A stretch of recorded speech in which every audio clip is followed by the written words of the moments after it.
കേരള രാഷ്ട്രീയത്തിൽ ശരിക്കും ഭരിക്കുന്നത് ബി.ജെ.പി ആണ്. ഒരു സീറ്റ് പോലും ഇല്ലാതെ ഭരിക്കുന്നത് ബി.ജെ.പി ആണ്. കാരണം ഞാൻ നോക്കിയിട്ട് വർഗീയതയുടെ ഒരു വിളയാട്ടമാണ് മൊത്തത്തിൽ. തീർച്ചയായിട്ടും സമ്പൂർണ്ണ മേഖലയിലും വർഗീയതയുടെ ഒരു ജയിച്ചു വിളയാട്ടമാണ്. നിൽക്കുകയാണ് ബി.ജെ.പി. കാരണം അവരുടെ അജണ്ട ആൾറെഡി ഇവിടെ നടപ്പിലാക്കിയ സ്ഥിതിക്ക് ഓൾറെഡി അജണ്ട നടപ്പിലാക്കി കഴിഞ്ഞു. ഇനി സീറ്റുകൾ ലഭിക്കേണ്ട ഒരു താമസം മാത്രമേ മാത്രമേ ഉള്ളൂ.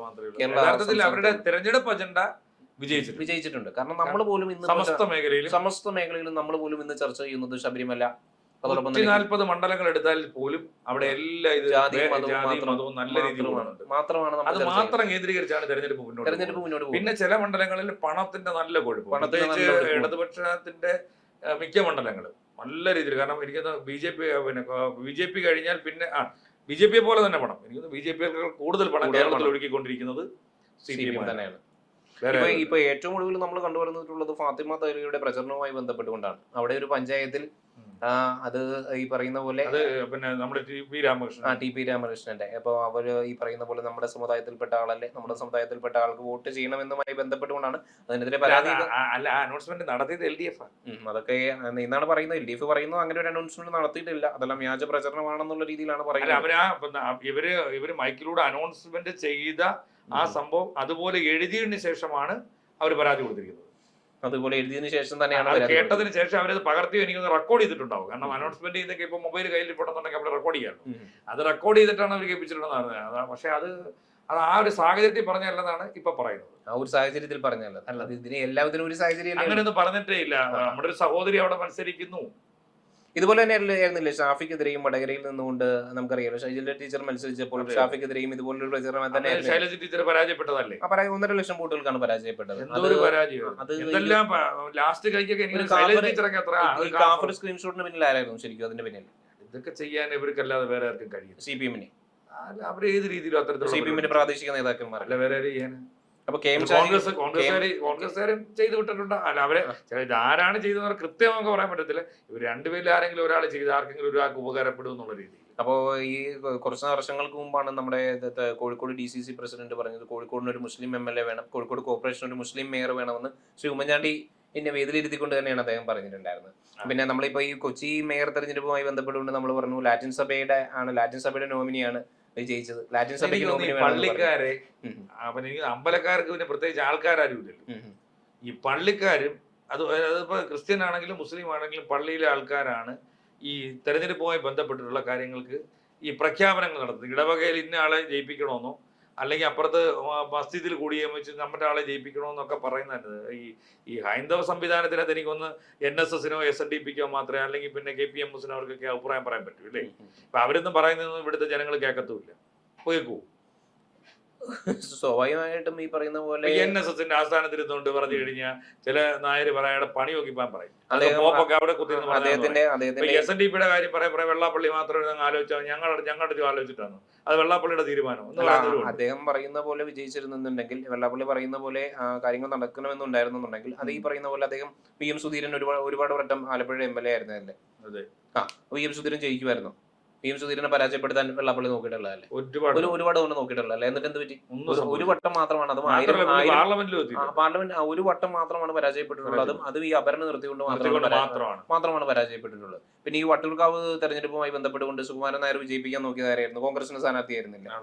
പിന്നെ ഈ ശബരിമല ഈ സംഭവവികാസങ്ങളെല്ലാം നടന്നതിന് ശേഷം നടന്ന തെരഞ്ഞെടുപ്പിൽ സുകുമാരൻ നായർ വോട്ട് ചെയ്യാൻ നേരത്തെ എന്താണ് പറഞ്ഞത്? വിശ്വാസങ്ങളെ പിന്തുണയ്ക്കുന്നവർ വോട്ട് ചെയ്യും. അത് പറയാതെ പറഞ്ഞ ആരെയാണ് കോൺഗ്രസിന് വോട്ട് ചെയ്യുമെന്നല്ലേ പറഞ്ഞത്? BJP ഗുണം ചെയ്ത BJP ആയിട്ട് ഞാൻ പറയുന്നത് BJP അദ്ദേഹം അകറ്റി നിർത്തുകയല്ലേ ചെയ്തിട്ടുണ്ടായിരുന്നു എല്ലാ കാലത്തും. പറയുമ്പോൾ വാക്കുകൾ ശ്രദ്ധിക്കണം. അതായത് ഈ വിശ്വാസത്തെ സംരക്ഷിക്കുന്നത്, വിശ്വാസത്തോടെ സംരക്ഷിക്കാൻ നിൽക്കുന്ന ആരാ? BJP ആണ്, കോൺഗ്രസ് ആണ്. ഇപ്പൊ CPM-മായി ആഗോള അയ്യപ്പ സംഭവം നടത്തിയല്ലോ. അതിന്റെ പേരിൽ കുറെ കള്ളക്കണക്കുകളുണ്ട്. അപ്പൊ യഥാർത്ഥത്തിൽ സുകുമാരൻ നായർ BJP-യോട് ഒരു ഈ പറയുന്ന പോലെ അകൽച്ച പാലിക്കുന്ന ഒരു വ്യക്തിയാണ്. അപ്പൊ അദ്ദേഹം ഈ പറയുന്ന പോലെ വിശ്വാസികളെ സംരക്ഷിക്കണം എന്ന് പറഞ്ഞുകൊണ്ട് വോട്ട് ചെയ്യുന്നവർക്കെ വോട്ട് ചെയ്യാവൂ എന്ന് പറഞ്ഞത് കോൺഗ്രസിന് വോട്ട് ചെയ്യാൻ തന്നെയാണ്. പക്ഷെ ആ തെരഞ്ഞെടുപ്പിൽ ആരാണ് ജയിച്ചത്? ഇടതുപക്ഷം തന്നെയാണ് വീണ്ടും ജയിച്ചത്.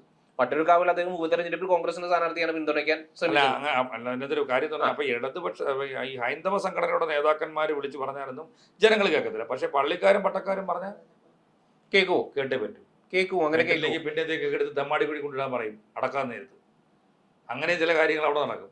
മത്തായി ചാക്കോ മരിച്ചതുമായിട്ട് ബന്ധപ്പെട്ടുകൊണ്ട് അതുകൊണ്ട് സെമിറ്റിക് മതങ്ങൾ പറയുന്നത് അവരുടെ അണികൾ അല്ല, മത്തായി ചാക്കോ- വിശ്വാസികൾ മത്തായി ചാക്കോ ഒരർത്ഥത്തിൽ അവർ അണികളാണ്, അല്ല മത്തായി ചാക്കോ വിശ്വാസികളെക്കാൾ ഉപരി അവരൊക്കെ അണികളാണ്. അല്ല സഖാവ് മത്തായി ചാക്കോ ഭരിച്ചപ്പോൾ തെമ്മാടിക്കുഴിയിൽ അല്ല ഈ പറയുന്ന പോലെ മരണ ശുശ്രൂഷ നടത്തി എന്നുള്ള ആ ഒരു ബിഷപ്പിന്റെ പിന്നെ പ്രസ്താവനയോടെയാണല്ലോ മുഖ്യമന്ത്രിയൊക്കെ അന്ന് പ്രതികരിച്ചത്, രൂക്ഷമായ രീതിയിൽ രൂക്ഷമായ പ്രതികരിച്ചത്. രീതിയിൽ. പിന്നീട് അദ്ദേഹത്തിന്റെ അരമനയിൽ എത്തി തന്നെയാണ് ആ ഒരു പ്രശ്നത്തിന് പരിഹാരം കണ്ടിട്ടുള്ളത്. അല്ലെങ്കിൽ അവിടെയൊക്കെ ചെന്നേ പറ്റൂ. കാരണം വെച്ച് കഴിഞ്ഞാൽ എന്തായാലും ഇവരൊക്കെ ഈ പറയുന്ന അപ്പോസ്തലന്മാർ തന്നെ അവരുടെ മുമ്പിൽ പോയി കാര്യങ്ങൾ പറയാതെ ഒരു കാരണവശാലും ഇവർക്കൊന്നും ഈ തെരഞ്ഞെടുപ്പിനെ നേരിടാൻ പറ്റത്തില്ല. അല്ലാതെ ഏതെങ്കിലും രാഷ്ട്രീയ പാർട്ടിയുടെ വ്യക്തമായ അജണ്ടയോട് കൂടിയോ അവരുടെ വിശ്വാസത്തിന്റെ അടിസ്ഥാനത്തിലോ അവരുടെ തത്വങ്ങളെ അനുസരിച്ചോ ഒന്നും അവർക്കൊന്നും ഒരു തെരഞ്ഞെടുപ്പിനെ നേരിടാൻ പറ്റത്തില്ല.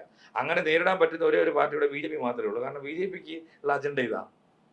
അല്ല, കോൺഗ്രസിന്റെ അജണ്ട എന്ന് പറഞ്ഞാൽ മതേതരത്വം മാത്രം പറഞ്ഞു നിൽക്കണമെന്ന്. മതേതരത്വം എന്ന് പറഞ്ഞാൽ എന്തുവാണ്? ഇതരത്വം. അത് തന്നെ. അതായത് എല്ലാവരെയും ഒരുപോലെ, പക്ഷേ ഓരോ മതത്തിൽപ്പെട്ടവരെ അല്ലേ അവർക്ക് നിർത്താൻ പറ്റത്തുള്ളൂ.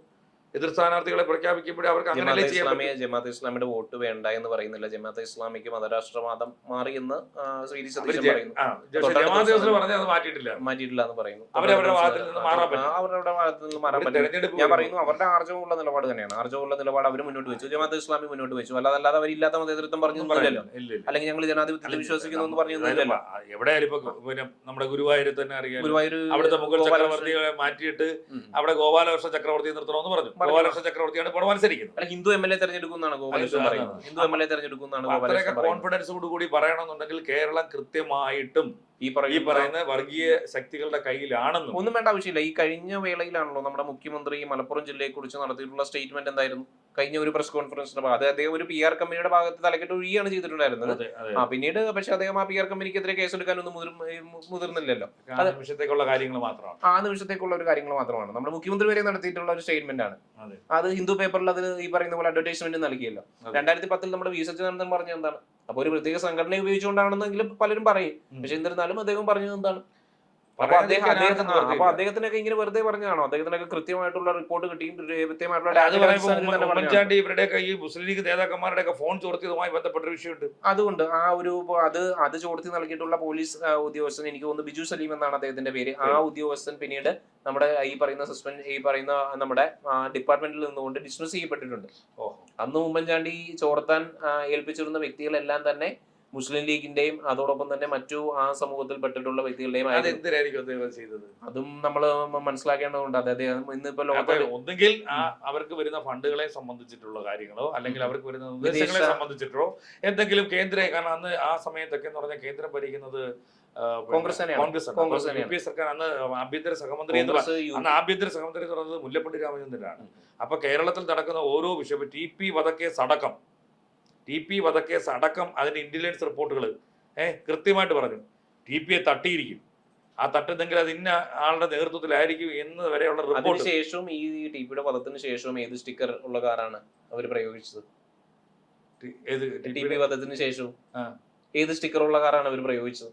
CPM ഈ പറയുന്ന പോലെ CPM പ്രവർത്തകർ പ്രയോഗിച്ച ഏത് സ്റ്റിക്കർ ഉള്ള കാറാണ്? അപ്പൊ പറയാൻ പറ്റത്തില്ല. അത് തന്നെയാണ് ഇപ്പോൾ സകല മേഖലകളിലും കേരളത്തിൽ നമ്മൾ പരിശോധിച്ച് നോക്കിയിട്ടുണ്ടെന്നുണ്ടെങ്കിൽ നമ്മുടെ സർക്കാരിന് തന്നെ മുദ്രാവാക്യം എന്ന് പറയുന്നത് 10 വർഷത്തേക്ക് വർഗീയ കലാപങ്ങളില്ലാത്ത കേരളം എന്നുള്ള രീതിയിലേക്ക്. കലാപമില്ലെന്നേ ഉള്ളൂ, വർഗീയതയിലൂന്നിയേ പ്രവർത്തിക്കാൻ പറ്റത്തുള്ളതേ ഉള്ളൂ. കലാപമൊന്നും ഇനിയില്ല, കലാപമൊന്നും ഉണ്ടാവത്തില്ല. കാരണം വെച്ചാൽ കലാപത്തിന് കാരണമില്ല, ആളെ കിട്ടത്തില്ല. പക്ഷേ വർഗീയത നിലനിർത്തിക്കൊണ്ട് ഇവിടെ മത്സരിക്കാൻ പറ്റൂ, വർഗീയതയുടെ അടിസ്ഥാനത്തിലെ ആ സീറ്റിൽ പോയി ഇരിക്കാനും പറ്റൂ എന്നുള്ള രീതിയിലേക്ക് കേരളം മാറിക്കഴിഞ്ഞു. ഇനി അതിനകത്ത് ഒരു മാറ്റവും ചെയ്യാൻ പറ്റില്ല. അല്ലെങ്കിൽ ഈ പറയുന്ന ഇതെല്ലാം മാറി ഒരു 10-20 ഈ പറയുന്ന ഈ 50-നും ഈ 80-നും ഇടയ്ക്കുള്ളതെല്ലാം തീരണം. അപ്പോ ചുരുക്കി ഇത് തീർന്നു കഴിഞ്ഞാൽ പുതിയ തലമുറ ഒരുപക്ഷെ മാറി ചിന്തിച്ചിരിക്കും. അവർക്ക് ഇതിന്റെ ഉറപ്പൊന്നും പറയാൻ കഴിയില്ല. അല്ലാതെ യൂറോപ്പിലൊക്കെ സംഭവിച്ചിട്ടുണ്ട് കേട്ടോ. ഈ 2ാം ലോക മഹായുദ്ധത്തിന് ശേഷം ഈ യൂറോപ്പിൽ ഈ പറയുന്ന മുഴുവൻ സാധനത്തിനും ചത്തൊടുങ്ങിയതോടുകൂടിയാണ് അവിടെ രക്ഷപ്പെട്ടത്. അപ്പോ ഞാൻ ചോദിച്ചു, ഈ ട്രംപും ഈ കമനായി അടക്കമുള്ള ഈ സാധനങ്ങളെല്ലാം തീർന്ന ഈ ലോകത്ത് യുദ്ധമില്ലല്ലോ. അപ്പോൾ ചുരുക്കി പറഞ്ഞു കഴിഞ്ഞാൽ ഈ പറയുന്ന കേരള രാഷ്ട്രീയത്തെ ഭരിക്കുന്നത് BJP തന്നെയാണ്. ഒരു സീറ്റ് പോലും ഇല്ലാതെ കേരള രാഷ്ട്രീയം നിയന്ത്രിക്കാൻ കഴിയുന്ന BJPക്ക് നമ്മൾ അഭിനന്ദനങ്ങൾ നേരുന്നു. തീർച്ചയായിട്ടും.